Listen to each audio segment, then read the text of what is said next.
ध्यानाभ्यास के लिए कृपया अपने नेत्रों को बंद कर लीजिए, मानो आप सोने जा रहे हैं। अब कुछ भी काम आप नहीं करेंगे। जागने के बाद ही फिर कुछ काम शुरू होता है। ऐसे ही ध्यान सत्र के उपरांत ही कुछ काम करना है। ध्यान एक योग निद्रा है।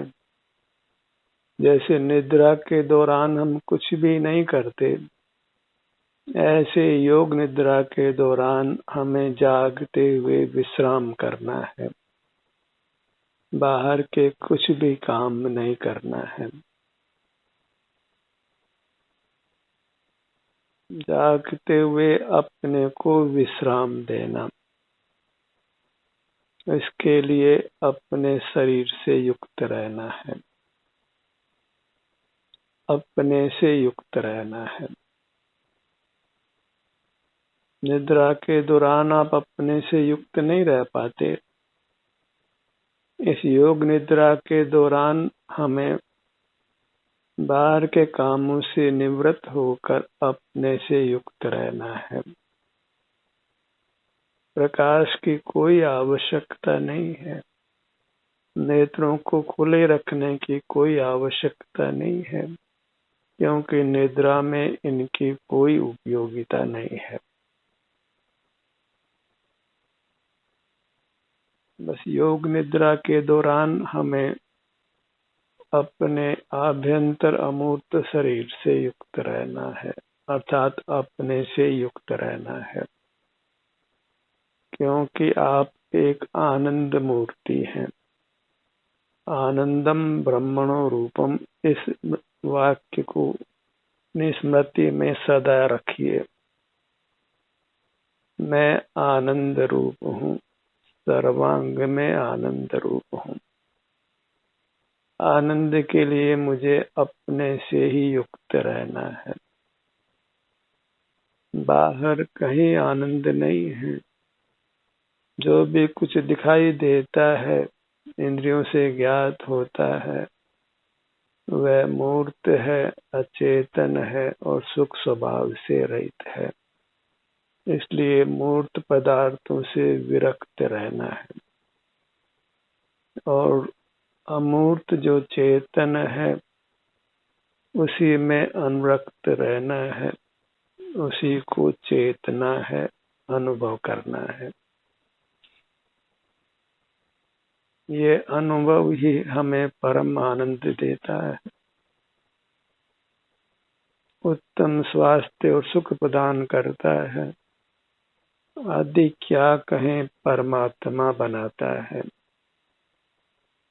जन्म मरण से मुक्त करता है, अविनाशी उत्तम अतीन्द्रिय सुख देता है।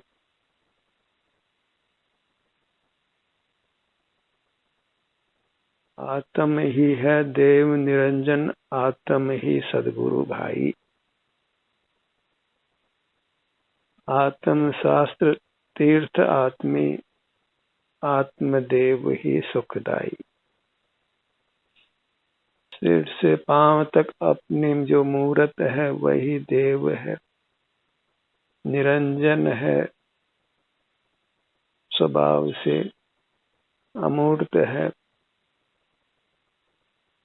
यही शास्त्र है, यही गुरु है, यही परमात्मा है, यही सकल उत्तम आनंद का स्वामी है।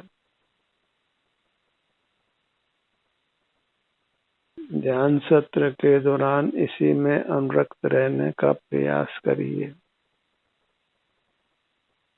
जैसे हम रात्रि में सोते हैं तो कुछ बिगाड़ नहीं हो जाता है और वह सोना आवश्यक होता है, ऐसे ही ये योग निद्रा करना आवश्यक होता है। अपने से युक्त रहकर बाहर से विरक्त रहना, बाहर के किसी भी कार्य में प्रवृत्त नहीं होना। योगी ऐसी ही निद्रा लेते हैं। उनको रात्रि में विशेष निद्रा की आवश्यकता नहीं होती। बस मध्य रात्रि में एक मुहूर्त मात्र को निद्रा लेते हैं। इससे अधिक उनको निद्रा की आवश्यकता नहीं होती। इससे अधिक निद्रा वे लेते हैं जो बहुलता से बहिर्मुख रहते हैं। वे थक कर चूर हो जाते हैं और उनको बहुत सोना पड़ता है। और सोने में तो पराधीनता है ही। जीव अचेतन जैसा होता है, कुछ भी प्रवृत्ति नहीं कर सकता है, मानो जड़ ही हो जाता है। तो ऐसी जड़ निद्रा से अपने आप को छुड़ाकर योग निद्रा में प्रवृत्त होना है। जागते हुए ही बाहर की दुनिया से पृथक हो जाना है, जैसे सोते हुए होते हैं। इतना विशेष है कि हम इस निद्रा में अपने में अनुरक्त रहते हैं। अपने ध्यान को अपने सिर से पैरों तक रखते हैं, अपने आनंद को भोगते हैं। और परमात्मा भी यही करते हैं। वे भी अपने आनंद का ही अनुभव करते हैं। तो जब अंतर्मुख होते हैं, अपने ध्यान को अपने सिर से पांव तक अपनी सीमा में रखते हैं, तो फिर हम तत्समय परमात्मा समान होते हैं। कैसे होते हैं परमात्मा? तो अंतर्दृष्टि करके अपने ध्यान को अपने सिर से पांव तक लाए। अब आप जैसे हैं बस ऐसे ही परमात्मा होते हैं। इतना विशेष है कि आप इस काम को अभी प्रारंभ किया है, इसलिए आपको सुख अल्प है। और जिन्होंने यही जीवन अपनाया है और परमात्मा हो गए हैं, उनको जैसी सुख शांति हम पाते हैं, मानो उससे अनंत गुनी सुख शांति वे पाते हैं।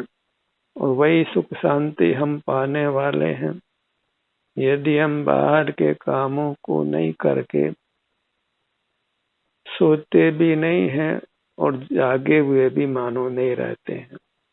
जागते हुए सोते हैं। जागने में हम बहिर्मुख हैं, सोने में हम मुर्दा समान हैं। तो न सोना है न जागना है, और जागते हुए सोना है। अपना एहसास करते हुए रहना है।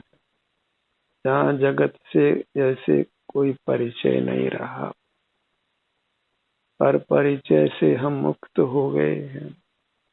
मूर्त पदार्थों से हम रहित हो गए हैं, विमुख हो गए हैं। तो मूर्त पदार्थ ही सुहावने असुहावने, सुंदर असुंदर, सुखद दुखद लगकर हमें राग द्वेष उत्पन्न अपने आप ही होता है। अपनी इच्छा के विपरीत कोई हमसे कुछ बोलता है, हमारा अपमान करता है, बार बार करता है, तो फिर गुस्सा आ ही जाता है। और कोई बहुत प्यार से हमें से बात करता है, हमारे हित में प्रयत्नशील होता है, तो हमें उसके प्रति राग पैदा हो ही जाता है। तो बाहर में तो कुछ ऐसी व्यवस्थाएं हैं कि कोई पदार्थ हमारे को सुखद लगता है, अनुकूल लगता है, कोई दुखद लगता है, प्रतिकूल लगता है, तो उनके प्रति द्वेष हो जाता है। और इस प्रकार हम राग द्वेष में झूलते रहते हैं। और निद्रा में भी हम बाह्य जगत से यत्न पूर्वक तो नहीं जुड़ते, पर जुड़े तो रहते हैं, क्योंकि मस्तिष्क काम करता रहता है। तो हम विश्राम नहीं पा पाते हैं, अपने में अनुरक्त नहीं हो पाते हैं। तो हमारा तो जागना और सोना दोनों ही हमारे सुख के लिए नहीं होता। तो तीसरी स्थिति है वो सुखदायक है, वह योग निद्रा है, जिसको हम ध्यानाभ्यास नाम दे रहे। जहाँ बाहर का ज्ञान नहीं है, अपना ध्यान है, पर पदार्थों का ज्ञान होता है और अपना ध्यान होता है। इतना ज्ञान और ध्यान में विशेष जानिए। ध्यान अपने अनुभव रूप होता है और ध्यान से छूटकर फिर ज्ञान होता है, जहाँ जीव अपने से विमुख रहता है। ज्ञान में अपने सुख स्वभाव से विमुख है और ध्यान में अपने सुख स्वभाव के सन्मुख है। इसलिए ध्यान सुखदायक है और ज्ञान में रागादिक उत्पत्ति होने से ज्ञान दुखदायक है। चूंकि लोक ध्यान को जानता नहीं है, इसलिए वह बहिर्मुख रहते हुए ज्ञान के द्वारा ही विषय सुख की सामग्री इकट्ठी करता है और ज्ञान को अच्छा जानता है। यह सब मोह का प्रताप है। निर्मोही जीवों को ज्ञान में नहीं रहना है, ध्यान में रहते हैं और वे परमात्मा हो जाते हैं। और परमात्मा फिर जगत का कुछ भी ज्ञान नहीं करते और उनको अपना ध्यान भी नहीं करना होता, स्वतः ही सर्वांग सुख का अनुभव करते हैं। जैसे स्वर्ण शुद्ध होने के बाद उसको तपना नहीं पड़ता है, वह स्वतः ही पीला और कांति रूप रहता है। एक बार अंतर्मुखता का ध्यान का कुछ अभ्यास कर लीजिए और फिर आपको निश्चित ही ध्यान भी नहीं करना होगा, कुछ ज्ञान भी नहीं करना होगा, कुछ धनार्जन भी नहीं करना होगा, कुछ जगत के पदार्थों को भोगना भी नहीं होगा, कुछ जगत से व्यवहार करना नहीं होगा और परमानंद को भोगना है। परमात्मा होकर परम सुख का निरंतर अनुभव करना। बस कुछ समय ध्यानाभ्यास करिए, योग निद्रा करिए, योगी की तरह अपने में अनुरक्त रहकर आराम भोगिए, विश्राम करिए। यहाँ मन को विश्राम, इंद्रियों को विश्राम, काया को विश्राम, वचन को विश्राम, मस्तिष्क को विश्राम और परम स्वास्थ्य है, परम आनंद है। ऐसा अद्भुत हमारा दिव्य स्वरूप है। ऐसे दिव्य स्वरूप के प्रति मोहित हो जाइए, आकर्षित हो जाइए, अपनी ओर ही खींचे चले आना है, अपनी अपार महिमा ग्रहण करना, अपने को परमात्मा मानना है प्रतिक्षण। और जब हम परमात्मा हैं और परमात्मा बहिर्मुख नहीं होते हैं, तो हमें अंतर्मुख रहना है। अपना ही सुख का परमात्मा अनुभव करते हैं और हमको भी अपने सुख का अनुभव करते हुए रहना है। बस अपने विस्तार तक ही अपनी दृष्टि को रोक कर रखना है। फिर देखिए कैसा अद्भुत आनंद है, अद्भुत शांति है, अद्भुत सुख है। कुछ भी प्रयत्न भी फिर नहीं करना रहता है। बस थोड़ा अभ्यास कीजिए। अभ्यास के दौरान अपने को अपनी ओर रोक कर रखना है। जब बहिर्मुखता के संस्कार को मिटा देते हैं, तो फिर अपने को अपनी ओर रोकना भी नहीं पड़ता। सहज सर्वांग में आनंद का भोग होता है। वृत्ति किंचित भी बहिर्मुख नहीं होती है और आयु पूरी होने उपरांत तो फिर इंद्रियों की प्राप्ति ही नहीं है। इस हाड़ मास की अशुचि काया की प्राप्ति ही नहीं है। फिर रोग होने का, क्षुधात्रसा होने का कोई अवसर ही नहीं है। फिर कोई हमें मारे, जलाए, काटे, दुर्घटना हो, ऐसी कोई संभावना नहीं रहती है। ऐसी अद्भुत सुरक्षित स्थिति में हम आ जाते हैं। तो हमें अंतर्मुख रहकर अपने सर्व दुखों से रक्षा करना है। जो हमारा परमात्मा रूप है उसको प्रकट करना है, अपना एहसास करते हुए रहना है। और ध्यानाभ्यास के दौरान यदि आप ये संकल्प लेते हैं कि मुझे योग निद्रा करना है, माने बाहर के प्रति जागना नहीं है, सोना है, जागते हुए सोना है। अब जो करूंगा वह मैं निद्रा के पूर्ण होने पर ही करूंगा। तब तक मैं केवल अपने से युक्त रहकर विश्राम करूंगा, अद्भुत विश्राम करूंगा, अपने हित में प्रवृत्त होऊंगा, क्योंकि स्वास्थ्य के लिए विश्राम की अत्यंत आवश्यकता होती है। और योग निद्रा के दौरान हम अद्भुत विश्राम करते हैं। बस ध्यान को अपने पर टिका कर रखना होता है। जैसे निद्रा में आंखें नहीं खोलते हैं, ऐसे योग निद्रा में आंखें नहीं खोलना। निद्रा में जैसे हम नहीं बोलते हैं, ऐसे योग निद्रा में नहीं बोलना है।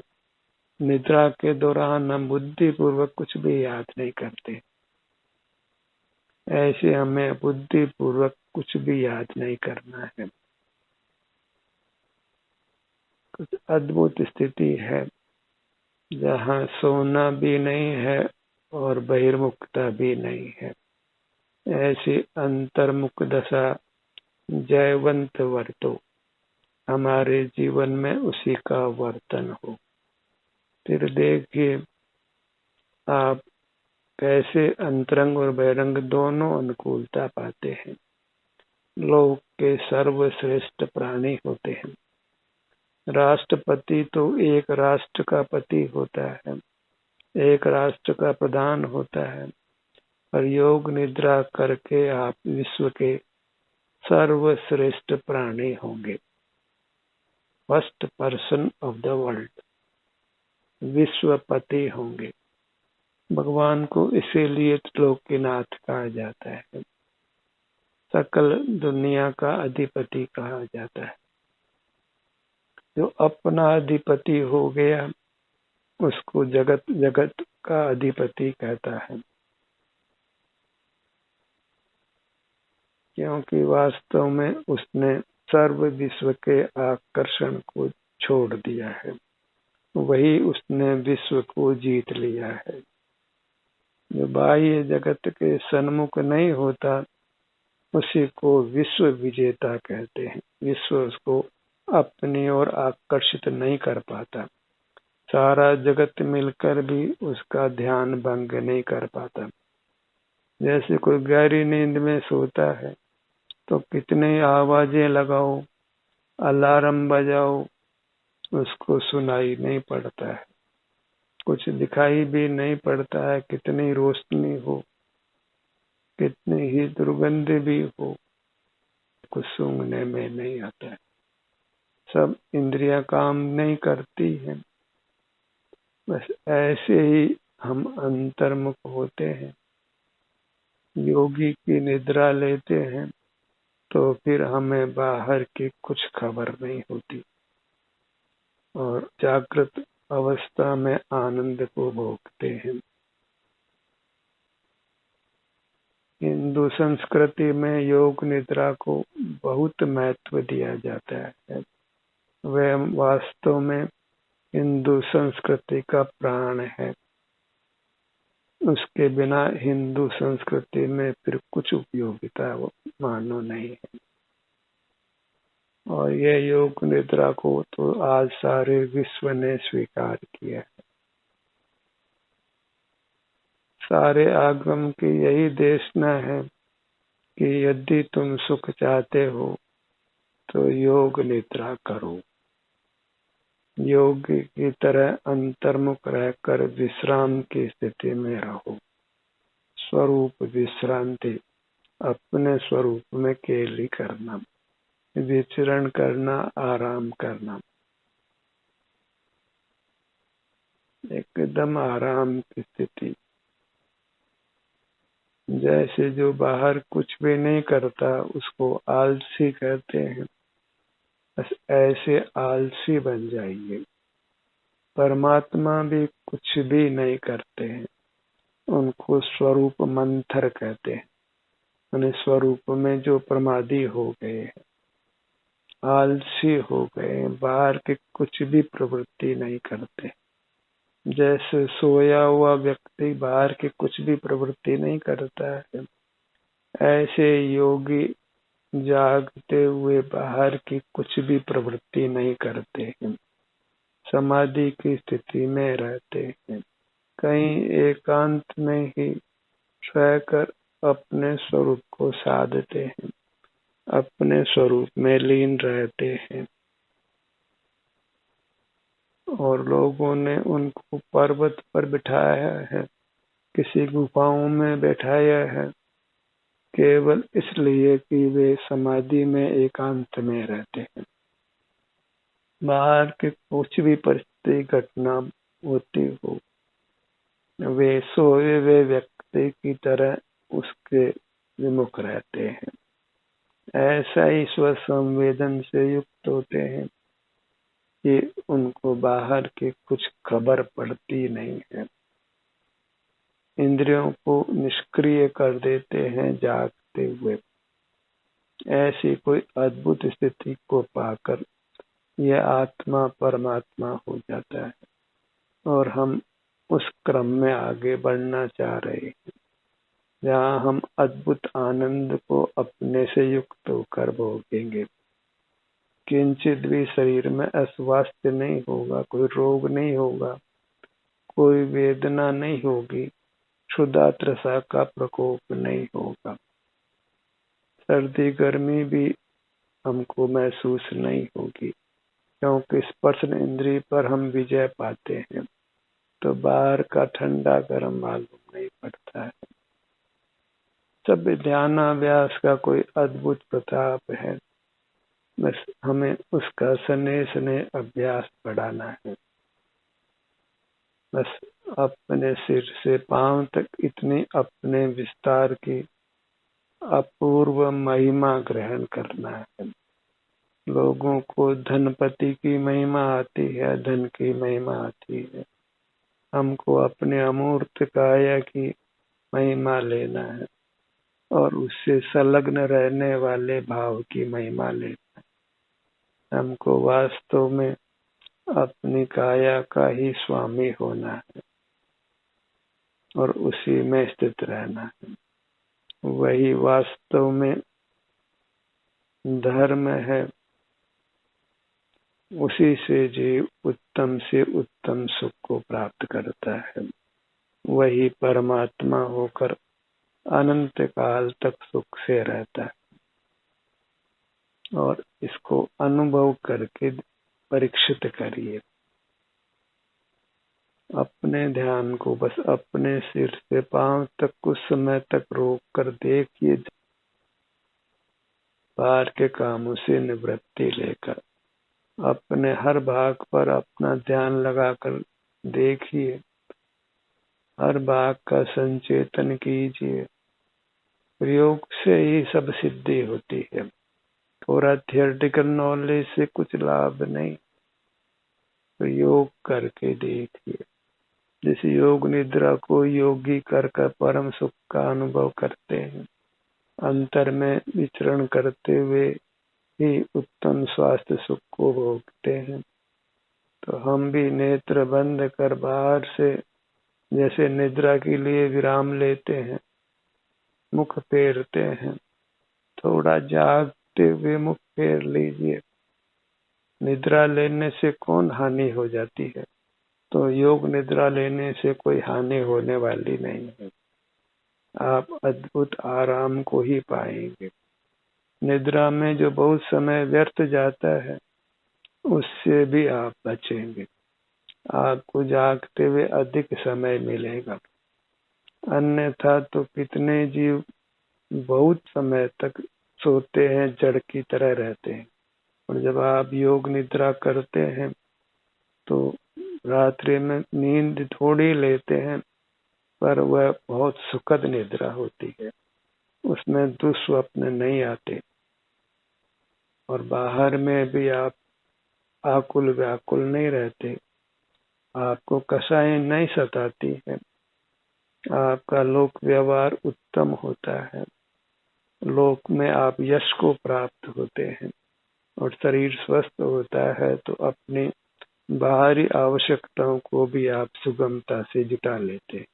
इस प्रकार इस योग निद्रा की ध्यानाभ्यास की अपार महिमा है। सारा लोक का धन मिलकर भी इसकी का मूल्य नहीं अदा कर सकता है।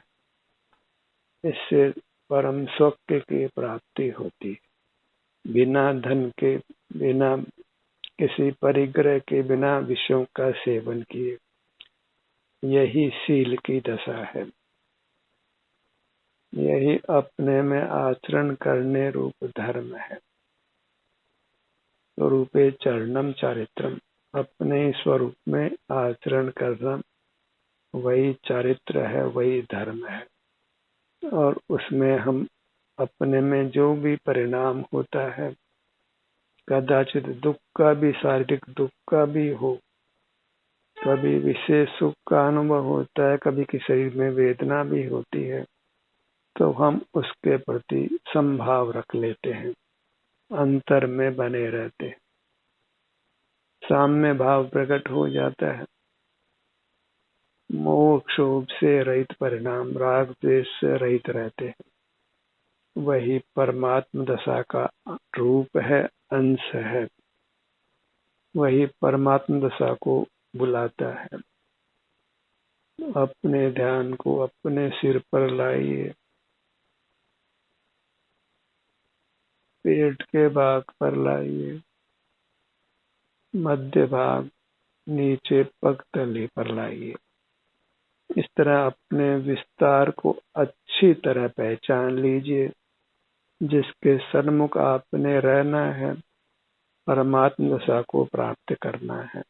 यही आप हैं, यही परमेश्वर का रूप है, महान रूप है, दिव्य रूप है। इसकी जितनी महिमा करें उतना कम है। सारा लोक इसी परमात्मा का गुणगान करता है। बस अपने में स्थित रहकर हमें शांति का प्रारंभ में अनुभव होता है, और यदि इसी स्थिति को हम बनाए रखते हैं तो आगे उत्तरोत्तर कितना सुख होगा, इसकी आज हम कल्पना भी नहीं कर सकते हैं। बस इस अंतर्मुखता के परिणाम में धर्म बुद्धि करिए, शील बुद्धि करिए और इसी का अभ्यास करते हुए रहिए। ध्यान का सत्र यहीं समाप्त होता है। आपकी सहभागिता के लिए धन्यवाद।